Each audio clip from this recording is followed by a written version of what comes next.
Happy hump day on the Captain's Log. Oh, it is Wednesday. Adam Gabel, yes. Hey, how are you guys doing? Nice to see you. First of all, we might as well get rid of the, what do they call that in the room? The elephant. The elephant in the room, the voice. In the room. Yeah. Yeah, this isn't a thing. In my case, it's more of the Oscar the Grouch in the room.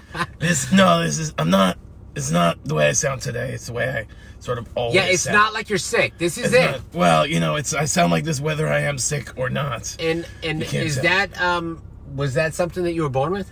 Well, no, I didn't come out sounding like this, right? No, when you cried, wait. That would have been a great cry, though. Sorry, I would have put you right back in. Right, yeah, exactly. The doctor would have been like, congratulations, Mrs. Gabel. It's some kind of gremlin. Something. No, this has sort of developed over the last couple of years, I would say. Really? Is it like vocal nodules, or is it just like a thing? It's just a thing. It's just a thing. I don't really have an answer. People always ask, they're disappointed. They want some crazy story about how I got kicked in the neck when I tried to steal like a Topo Chico from a bodega in the Bronx. But no, it's just me. It's just me how I sound. That's all there is to it. I think that's well, that's good. So the elephant's good. The elephant's good, yeah. We're excited. You're in Naples, Florida. I'm in Naples, Florida. It's so funny because to me, I would never go to Naples, Italy to do comedy, right? Right. Because I'm a Jew from Brooklyn, so what am I? Hi, Maria. I don't speak any Italian, and yet everybody that I told, when I told them I was going to Naples, they were like, "Are you going to do comedy in Italy?" No, it's Naples, Florida. So here I am. I'm in Naples, Florida. We're the second most famous Naples. This is the second, third most famous Naples, Oklahoma.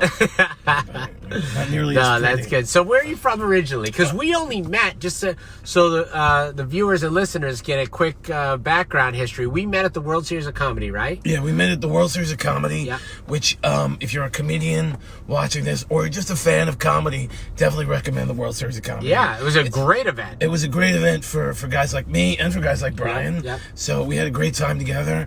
And I had a lot of fun there. And you sort of grabbed me the day after my set and said, I want to book you. Yeah, I liked your set. I thought it was really great. So thank you. Here you are headlining off the Hood Comedy Club tonight. And then you're working the rest of the week. You're opening up. Yeah, I'm opening up for Andrew Rivers, who Dry Bar Comedy's got like 1 million views. He was a finalist. He was a finalist recently in the Seattle International Comedy Competition. Top 5 of 400 professional This is not me. That's Andrew Rivers. So that's going to be a good show. So that's exciting. So where did you come from? I came from Brooklyn. Both of my parents are Brooklynites. I grew up in Brooklyn, so that explains sort of the whole oeuvre of my whole thing. I love Brooklyn. I basically lived in New York my whole life, but I've traveled a bunch. I travel around the country. I've been to Florida a bunch. I haven't played the West Coast of Florida yet. I've done sort of the middle, and I've done like the north, the whole Panhandle thing. Although that's not really Florida. So now you're playing the real clubs. Now I'm playing the real clubs in the beautiful parts of Florida, the parts of Florida where the Florida man doesn't usually do most of his work. This is more right. That's true. That's true. The Florida man stories are not Naples. It's amazing. It's amazing what you hear about. But I'm really excited. I love Central Florida. So. And where do you live? I live just outside of Park Slope, Brooklyn, right on the edge of Prospect Park. Which is cool. People don't understand how you can grow up in an apartment living, but I got the world's biggest backyard. You got an unforgettable voice. Oh, thank you very much. It helps when I call for assistance for insurance or something. I don't have to give them my name. They're like, oh, that's right, we spoke to you yesterday. If you call for insurance, it must be like, damn it, this guy. Help this guy already. Help this guy. He's got existing conditions. We don't need him. I call up, people assume I'm a cancer patient, but no, I'm a Gemini. That's great. I like to think that my whole thing is unforgettable. I got the hat, I'm tall and lanky, I have a movie, I move a lot, so Well, it's a great show. I mean, you got me, you hooked me, and I saw, I don't know how many, 80 comics probably performed, so I was very happy to have you, and it's exciting. And now we'll have a good relationship. And and anybody who wants to bring me down to this wonderful place is always good in my book. Yeah. So how'd you get here? Did you fly? No, I flew. The nice thing is it's so cheap to fly. Everything getting to the airport was completely protracted. It was just nonstop. I barely made my flight. I made my flight. The flight itself was fantastic. I had a whole row to myself. Really? Sleep. Yeah, I laid down. That's totally weird coming this time of the year, coming down here. Yeah, I mean, I got an early flight. I flew out at like 6:30 in the morning. Okay. Because I learned traveling a lot. Here's an important tip for you travelers. Look at Michael Glatzmeyer. Oh, nice. Oh, yeah, I love Michael Glatzmeyer too. He's great. He's another guy that I met at the World Series. He's very funny. You can check him out. He does a lot of musical stuff. He's coming next week. He's coming next Tuesday week. Tuesday night. He headlines. That's right. I saw that. You guys are gonna have a great time with him. One thing I learned for traveling though was always get the earliest flight, because if you get the earliest flight, you're getting out of there. You know, I appreciate that. One thing I've learned from being in comedy is typical comedians take the last flight of the day. The worst flight they could ever take, because that's the latest flight. We're giving them gold right now. If you want to fly with us, we'll tell you. You take the last flight, that means all the other flights that were backed up 2 minutes, 3 minutes, by the end of the day, it's an hour late. Well, let me put it to you this way, right? I'm going to fly, right? It's my day to fly. Yeah. I'm not doing anything else that day. So, should I stay in the horrible weather in New York? I love this idea. Or just get to Florida as soon as I can? I love that. It's not like I'm going to Siberia. If I'm going to a gulag, I'm going to get the last flight I can. But there's palm trees here. Yeah, no, I get that. And I feel the same way. You know when you're flying and traveling on the day, your whole day you're just like, damn, what time's my flight? Damn, what time's my flight? So I always take the early flight as well. Plus, then I don't risk getting off on the wrong foot. We're travel experts, guys. We're giving you all these advice. It's like, Captain. It's free, literally. It's amazing. This is amazing. How could they go wrong? Well, I don't know how they could go. The only way they could go wrong would be to not come to the show this weekend. That's true. That is true. That'd be the only thing you could do that. Which, by the way, tonight's show's at 7 o'clock. 7 o'clock. You can get tickets at offthehookcomedy.com. If you use the code crazy like the word, crazy19, you're going to get free tickets right now. 5 people who want to come to the show. Should I take offense to that? Are you saying that I'm crazy? Is that what this is? No. Oh, is it like next week with Michael? It's crazy that I'm giving away tickets. Oh, I see. So I did it like that. You know what I'm saying? It's not unique for the performer. Like correct. It's just a crazy idea that I had. I see. Crazy free tickets. Yeah. Who does that? I don't know. I mean, whoever wants. So how'd you get into comedy? I've always been funny. I had a friend who I met on Birthright Israel, and he went and did comedy, and he said, "You in Israel?" Yeah, well, I went out a long time ago. I met a friend of mine who was. I don't normally think of Israel as being a funny place. Oh yeah, well, it's it's country full of Jews, right? Of course, it's funny, right? So it's one giant Catskill. Is Israel? No, I met a guy there years ago. Yeah. And I did comedy for like 6 months. In 2002, and then I quit for 12 years. Wow. And then what made you start, and what made you quit? Why'd you quit? What made me start was, like I said, I met this guy, and he started, and he loved it, and he was like, you gotta come do this. And I did it. I wasn't really happy. I feel like I gotta give you, I brought you a bottle of water. I feel like I gotta give you a drink. But it's not. It's the real thing. No, I mean, I'm always happy to have water, but no, it's not gonna change the way the way anything happens. And then I quit because I just, I was a little too young for it. I think comedy's something, you gotta have a lot of faith in yourself. Yeah. And I think I was too young to believe in myself to that extent. And then I sort of lived my life for 12 years, and I was like, all right, I think I'm ready to do this now. My comedy's a little bit off kilter, I would say. It's not the most typical thing you've seen, and I needed the confidence in myself to try and do that again. You wrote these jokes, and how did you become a writer and figure out, if I write these jokes and tell them on stage? Everyone in my family is funny. I don't think that I always knew how to write jokes. I used to sit in the car with my sister and my father, and we just say jokes back and riff. I remember, he used to talk about Woody Allen, and I just like that kind of thing. Just expanded my idea a little bit. We just, shoot jokes back and forth, puns back and forth, stuff like that. I remember that we were talking about the Breakfast Club. This is probably the earliest thing that it's not that funny, but it's an interesting idea. Like, wouldn't it be funny if there was a movie called The Breakfast Club 2 where the kids just showed up and just sat quietly for an hour and 45 minutes? Right? So that was like my thought. That's, I don't know. I mean, I always just wrote jokes, I think is what it is. And then getting on stage, how did you do it?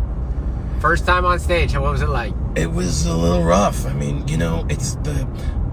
I'll tell you what got me back on stage, because I think this is more important. I was watching a special called The 50 Years of the Improv, right? Oh, yeah. And there was all these... everybody, all the most celebrated famous comedians. You got Bill Maher and Russell Brand was there, and all the Wayans brothers, and just all these people would come up through the improv. Yeah. Sarah Silverman were there, and Seinfeld and everybody. And one of them was, I think it was they were all telling stories about how they had bombed at the beginning. Right. This was the point, is that it was all about how Bud would just let them do whatever they wanted, and how they would go on stage. Jimmy Fallon once went on stage and shaved for 15 minutes and didn't get a single laugh. And I'm thinking to myself, if all of these comedy luminaries can start out not having any idea what they were doing, right, why should I expect to be fantastic at it right away? That's a great way to look at it. If it's going to take 10 years for Bill Maher to be confident, then I should at least put a couple of years into it. I'm not funnier than Bill Maher. Right. So, over the course of a couple of years, I just realized that everybody needs to get good. And everybody does need to bomb. And everybody needs to bomb. Because then when they come off stage and they say they killed, right, they realize that, well, maybe they did get some laughs, because if they really bombed, they really bombed. They really bombed. Yeah. I mean, it's been a while. Not that I don't have bad sets. I don't want to say it like that. In fact, the other night I was having a great set the other night at the Grizzly Pear. I'm about 2 minutes in. It's an 8-minute set, so I'm just banging jokes. You know what I mean? Boom, boom, boom.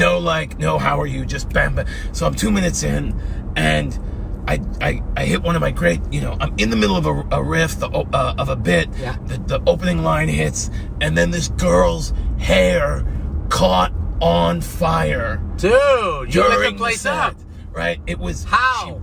Because she laughed at the joke and her hair went back into a candle. And I was looking over here. Oh my God. And they were there. I didn't even see it, but I smelled it. I was like, oh my God, what is that smell? And then I look back and the guy behind her is like hitting her hair to put her hair. I go, did your hair just light on fire? And she's like, oh my God, yes. I said, are you okay? First question, of course. Are you okay? Yes, she's okay. Because you were totally prepared to help her. No, as a comedian, you have zero skills in that to help. I wouldn't have I would have said, somebody do something. I would have yelled with the microphone. Right, exactly. I've got a microphone. Call 911. Her hair's out, but I couldn't get them back.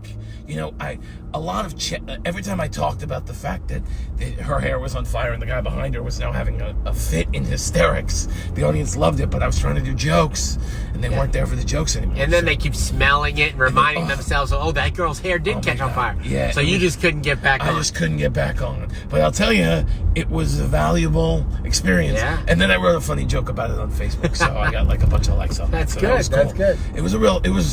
Comedy is a crazy experience. One of the fun things about comedy is you never know what's going to happen. Speaking of which, I always like my guests to give their social media so people can follow them. What is that? So on Facebook, you can just find me Adam Gabel, Gabel. Instagram is AJ Gabel, AJGABEL. And you can find me on AdamTellsJokes.com. That's my website. AdamTellsJokes.com. Pretty easy website. Yeah, that's great. Yeah, and I've got all kinds of shit on there and videos and stuff like that. That's awesome. So how long has it been you've been doing comedy? I've been doing comedy a little bit more than 5 years now. So. A little bit more than 5 years. I've been doing it consistent. And now this is full time? Yeah, this is full time. I mean, I'm in the entertainment business full time, and I produce shows and travel all over. I do a bunch of. I work with people. I write stuff like that. I do. It's like Mitch Hedberg said. When you're in comedy, everybody wants to know if you can do anything else. You want to write a script, but it's like if you're a chef, can you also farm? No, Yeah. Just do the best So I can. do you actually write other people's material? I submit for this website called Comedy Wire, which when you're a pro, they have two websites. They have an entry-level website where just people can pitch jokes. And then once you get enough of you build yourself up there, they have the pro website where they submit like 25 campaigns a day, and you just write. It's advertising, jokes, anything that's sort of adjacent to comedy and writing. Okay. And there's money from that and stuff like that. That's you make cool. money doing producing shows in New York and stuff like that. Yep. Very cool.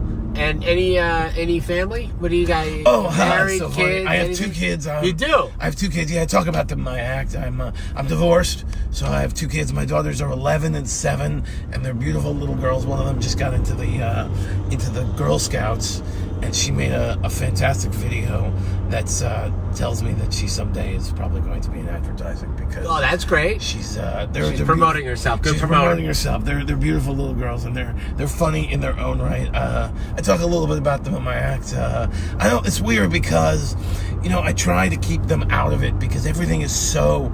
It was different before social media. Right. Now you're imminently connected with. What about them? everybody. Do they have phones and do they have social media? Because that's a big thing with my daughter. She's 12. Well, Big deal, bro. It's not my younger daughter. Nothing. She's 7. We're actually just thinking. I was thinking about getting her just a flip phone, so in case of emergency. A little jitterbug. Yeah, just so in case of emergency, she could call home. Yeah. But she doesn't have anything. My older daughter just got a phone. She's in 6th grade, so she got a phone this year. Middle school. Yeah, she uses it a lot, but we're very strict about. But she has Snapchat? She does not have Snapchat. She has doesn't Instagram. have any social media right now. Really? Yeah, it's different. I think in Brooklyn, people are very cautious about that. It's pretty typical to keep the kids off of social media until high school. Really? At least till 8th grade. Yeah, because the kids are. It's the way people interact in It's New York, running rampant here. Yeah, well, I mean, everybody when you're in this kind of suburban environment, it's easy to segregate your children from the elements that are going to take advantage of that. Yeah. In New York, everybody is There's just so many people everywhere. Everybody's interacting all the time. Do you know what I mean? My daughter walks to school, so it's easy for somebody to see something like that on social media. Yeah. So we pretty much keep it out of, keep them That's away nice. from. Yeah, it's pretty good. But lucky you don't have to deal with the drama. But that's now. But what about the text messaging? They must do group chats, right? Yeah, they're all over the place. Ballistic on group They're all over the place with the chatting, but they don't let them have the phones at school. Oh, you can bring your phone to school if you're caught in junior high school, at least. If you're caught with your phone, then they take it away. Yeah. It's still considered pretty much inside school because you don't really need it. I mean, they do computer stuff all day. They're on Google. They're on Google Chrome. They use Chromebooks, right? Yeah, they use Chromebooks. All the kids in the junior high school get not free, but they're it's part of the school curriculum, it's part of which the is amazing to me. Very cool. Yeah. Well, I look forward to tonight, actually. Tonight, 7 o'clock, and then the rest of the week will be great. Yeah, it's going to be a lot of fun. You get to enjoy good weather, too. Yeah, I'm really excited about this. It's really going to be nice out all week. Nice. It's fantastic. Enjoy it. Thank you so much, Thanks Brian. for being on the show, It's buddy. nice to see you, dude. Be good. We're out, guys. Bye. Bye. See you tonight.